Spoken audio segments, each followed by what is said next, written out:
Hello everyone, I'm Harvey and welcome to a new video on my YouTube channel.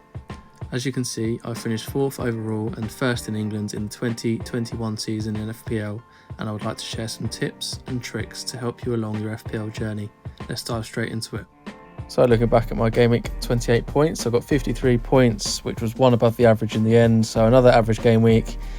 Salah was the only outstanding performer who got 15 points, and I believe he's got the most points in a single season now. So yeah, the man's just ridiculous, and he's still got 10 game weeks left. Well, technically 9 because Liverpool blanked, but well, they will blank. But yeah, really happy to own him, obviously, and to captain him. I feel sorry for the Palmer captainers because he obviously did miss a penalty against Leicester, which meant that he only came away with 1 point, but the swing didn't warrant the 14-point swing, in my opinion. Although Salah scored 2 of his penalties, he's come away with 14 more points. So, yeah, a bit unfair that one, but that's just the way the cookie crumbles.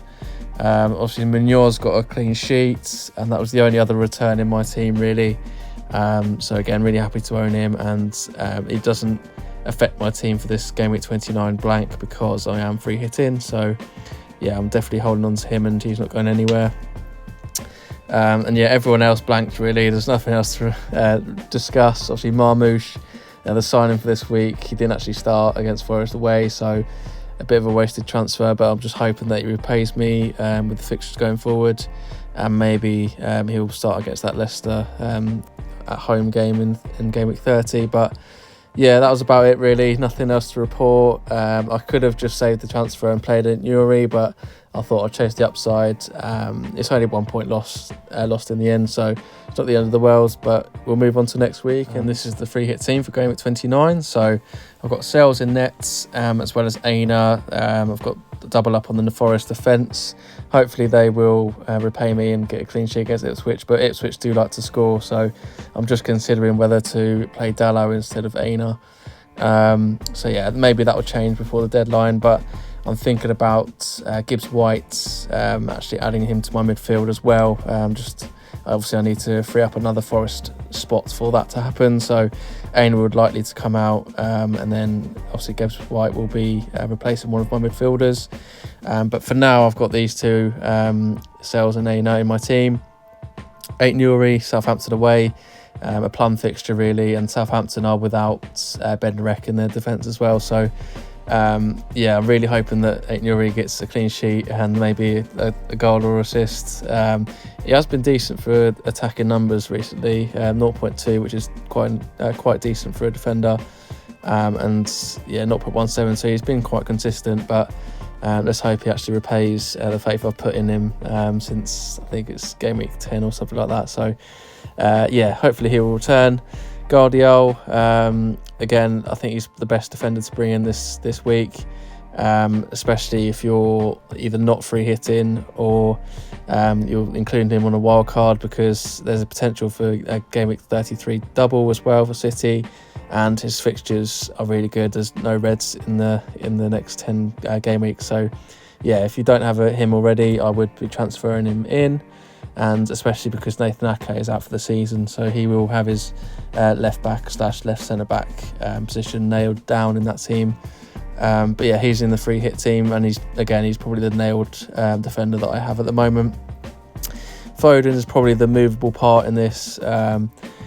Brighton at home is a decent fixture, offer attacking potential. But yeah, Brighton do like to score, so maybe Guardiola isn't the greatest pick for this week, but I feel like I'm missing the boat if I don't include him. But yeah, moving on to Foden. He hasn't been great recently, but to be fair, the fixtures haven't been great either. So I'm just looking at that Ipswich away and Brentford away fixture that was before that difficult run of fixtures, and he scored 19 and 15 points respectively. So yeah, I'm just hoping that he finds that form again for the Brighton fixture in game week 29.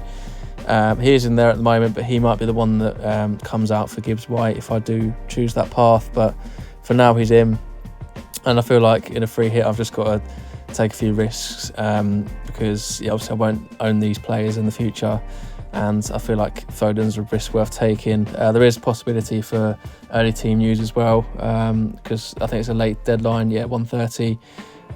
So yeah, if you want to obviously wait for any leaks that may come out, you can, but I feel like I need to make this decision before the deadline. And yeah, not panic over it when the deadline is ticking. So yeah, Foden's in there for now. Bowen is a set piece and penalty taker against Everton away, which isn't the greatest fixture on paper, but at the same time, I really like his attacking potential. And recently he has actually picked up a few returns as well. I think he's got 2 goals and 1 assist in the last 5. So yeah, I'll obviously own him for the free hit. I think he's more nailed than Foden is, so he'll most likely be in the final team. But yeah, I'm really happy to own him for this week.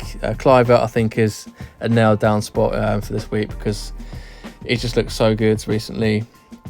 And his minutes have actually improved since Tavernier's come back into the starting 11.